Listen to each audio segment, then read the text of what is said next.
Bom, com relação ao tratamento crônico de manutenção da asma, a gente tem que ter em mente o seguinte, né? O conceito mais importante aqui é definir se a asma do paciente está controlada ou não. Né? Os últimos guidelines fundamentam a conduta em torno deste termo, asma controlada. E vai ser preciso definir exatamente o que é isso para você poder entender o que deve ser feito com o paciente. Né? Então, antes de mexer nos medicamentos, e isso é muito importante, né, se você achar que o paciente tem uma asma não controlada, antes de sair prescrevendo coisa nova, aumentando dose para ele, você vai verificar a aderência ao tratamento. Né? Uma das principais causas de asma não controlada é o paciente que não segue a prescrição do médico, não toma a medicação da forma correta. Né? E é muito importante também verificar a técnica de administração dos medicamentos. São medicamentos inalatórios, não é difícil de usar, mas às vezes você orienta o paciente numa consulta, orienta de forma rápida, e o paciente faz aquela cara de que entendeu, mas no fundo ele não entendeu. Né? E ele às vezes não lê a bula, ou lê a bula e também continua sem entender. Então o ideal é que sempre que você prescrever um tratamento inalatório para o paciente, que você solicite a ele que mostre como ele está usando o medicamento na sua frente, ok? Para você poder corrigir eventuais falhas. Isso é principalmente importante quando o paciente apresenta uma asma não controlada. A verificação do ambiente onde o paciente vive ou trabalha seria uma medida também adicional. Né? Se você acha que o paciente tem asma não controlada, verificou a aderência e a técnica do tratamento.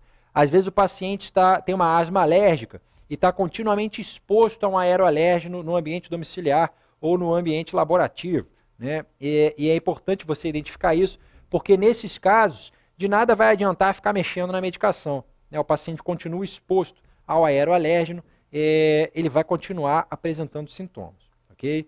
Às vezes a mudança de profissão ou o afastamento das atividades laborativas, a readaptação laboral, né? O paciente vai trabalhar com outra coisa na mesma empresa, ou a realização de algumas mudanças dentro do ambiente domiciliar dele, como retirar mofo da parede, por exemplo, né, e botar uma tinta anti-mofo, podem ajudar a tornar a asma mais controlada.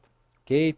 Então, olha só, os esquemas, né, para terapia de manutenção, eles antigamente eram definidos em função do padrão clínico da asma. Eu vou até colocar isso aqui para vocês, mas saiba que isso caiu por terra na atualidade. Né? Antigamente, dividia-se a asma dessa maneira aqui. Asma intermitente, persistente leve, persistente moderada e persistente grave. Ainda tem questão de prova falando sobre isso, ok? Dependendo do padrão de sintomas diurnos, noturnos e do VFUM ou do PFE, do pico de fluxo respiratório do paciente, você conseguia subclassificá-lo dentro de um desses padrões. E havia uma escadinha terapêutica, né, partindo de um tratamento mais leve para um tratamento mais intensivo, em função desta classificação antiga da asma aqui. Isso caiu por terra, ok? Pelo seguinte motivo: eles viram que muitos pacientes que tinham, por exemplo, uma asma persistente leve, necessitavam de tratamento intenso para poder controlar a asma. Né? Ao passo que muitos pacientes com asma persistente grave podiam ter a asma bem controlada com um tratamento mínimo. Então, na realidade, essa classificação ela não é verdadeira, ela não reflete, né, a real biologia da doença asma. Durante muitos anos se acreditou nisso, mas na última década a literatura deixou claro, né, que o comportamento da asma em relação à resposta ao tratamento instituído não depende do padrão de apresentação clínica. Então essa classificação ela não tem utilidade prática mais nos dias de hoje. Okay? Se você quiser, você até pode dar uma olhada aqui, dar uma estudada rápida, porque realmente tem autor de prova aí, de banca de residência, que ainda não se atualizou, ainda não está sabendo dessas novidades. E já faz alguns anos, né, que os guidelines mudaram. Mas o fato é que para as provas importantes, né, e para a sua vida prática daqui em diante, essa classificação deve ser abandonada. Eu coloquei aqui meramente para te explicar, na verdade, por que ela está sendo abandonada nos dias de hoje. Né, os guidelines agora classificam a asma da seguinte maneira. né, como eu falei para vocês, com relação ao grau de controle da doença, né? E o grau de controle ele é dividido em asma controlada, asma parcialmente controlada e asma não controlada. Repare aqui que na asma controlada, né, o paciente tem que ter todos os critérios abaixo, né? Ele tem que ter sintomas diurnos até 2 vezes por semana, nenhuma limitação de atividade física, nenhum despertar noturno ou sintoma noturno, né? Ele usa medicação SOS menos de 2 vezes por semana, e ele tem VFUM ou peak flow dentro do normal, ok? Quando o paciente tem a asma parcialmente controlada, ele tem essas características, mais de 2 sintomas diurnos por semana, né? Ele tem alguma limitação às atividades, ele tem algum sintoma ou despertar noturno, ele usa medicação SOS mais de 2 vezes por semana, e o VFUM ou o peak flow estão abaixo de 80%. Para definir uma asma como não controlada, né, o paciente tem que ter 3 ou mais dos parâmetros de asma parcialmente controlada. Okay? Então, essa classificação aqui você realmente tem que decorar, é ela que está sendo utilizada nos dias de hoje. E é ela que define a escadinha terapêutica que você vai fazer. Né? Para todos os pacientes, a gente começa um tratamento e, em função da resposta, se o paciente vai ficar com a asma controlada ou não, a gente passa para os passos subsequentes. Então, mais uma vez, né, um trecho aí, uma fotografia de guideline.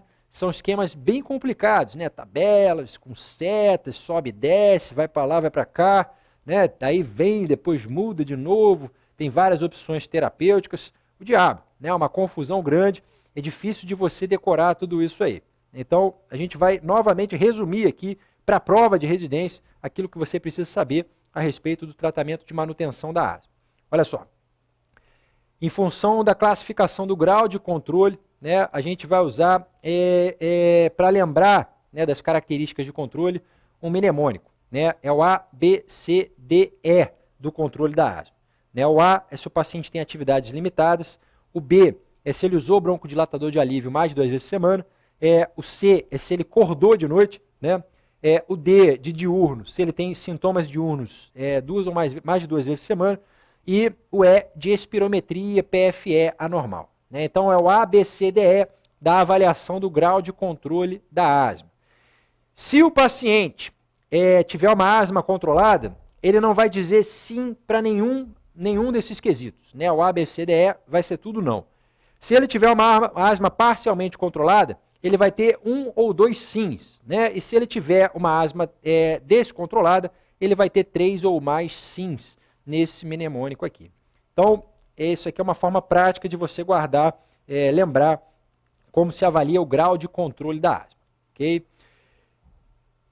Em função desse grau de controle, né, a gente vai instituir um tratamento sucessivo, ou seja, eu vou começar com o passo 1 em todos os doentes. Se a asma não obtiver critérios de controle, eu vou passar para o passo 2, depois passo 3, passo 4 e passo 5. Então, repare que a intensidade do tratamento ela não é inicialmente definida mais, como eu falei, pelo padrão clínico de apresentação da asma. A gente começa a tratar todos os asmáticos da mesma forma e se o paciente não tiver critérios para controle da asma, eu vou para o passo subsequente, ok? O objetivo é botar a asma sob controle.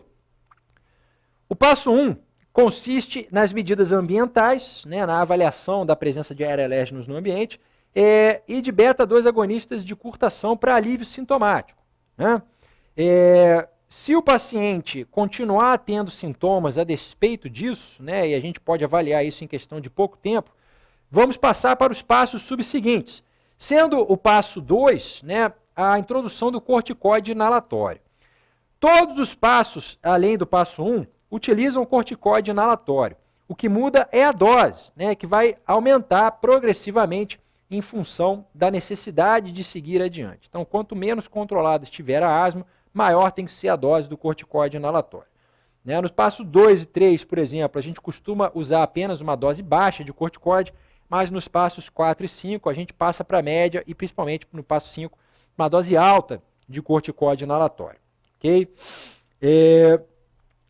No passo 2, né, a gente vai ter as medidas ambientais e os agonistas beta-2 de alívio, e o corticoide inalatório, geralmente numa dose baixa. Né?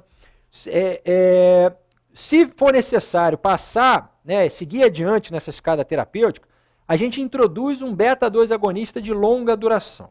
Né? Então, passos 3, 4 e 5 vão ter tudo isso aqui, incluindo o LABA, o beta-2 agonista de longa duração. No passo 5, que é o paciente refratário a todas essas drogas, né, a gente tem um paciente que é refratário, inclusive, a corticoide inalatória em alta dose, pode-se utilizar a corticoide oral. É claro que o ideal é não deixar um paciente a longo prazo com corticoide oral, porque isso acarreta muitos efeitos colaterais. Mas em alguns doentes, no subgrupo de pacientes com asma de difícil controle, pode ser necessário utilizar a corticoide oral ou medicações anti-IgE, né, imunobiológicos que bloqueiam as imunoglobulinas E e demonstraram recentemente um bom efeito, né, no controle da asma desses doentes mais refratários. Ok? Então, o tratamento é uma escada, né, no sentido de que cada passo anterior é incorporado no passo subsequente. A gente primeiro faz medidas ambientais com agonista beta-2 de curtação, passa para o corticoide inalatório, que vai ter sua dose progressivamente aumentada em função do grau de controle. Se necessário, agonista beta-2 de longa, se necessário, corticoide oral ou anti-IgE. Ok? Então,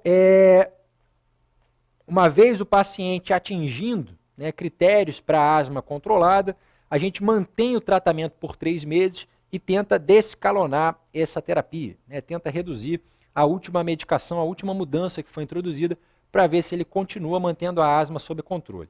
Se ele mantiver, beleza. Quanto menos medicação ele usar, melhor. Caso contrário, a gente realmente vai ter que usar a medicação na intensidade máxima para garantir que o paciente vai ter a asma sob controle. Ok? Então, para relembrar aqui, né, mais uma vez eu vou falar sobre isso, o ABCDE do grau de controle, controlada é nenhum sim, parcialmente controlada tem 2 respostas positivas e descontrolada 3 ou mais sim. Cada passo que você der na escadinha terapêutica, você vai fazer o ABCDE do grau de controle para verificar se eu posso parar ali ou se eu tenho que seguir adiante. Beleza? É isso que você tem que saber sobre tratamento de manutenção da asma. Boa sorte, um abraço para todos.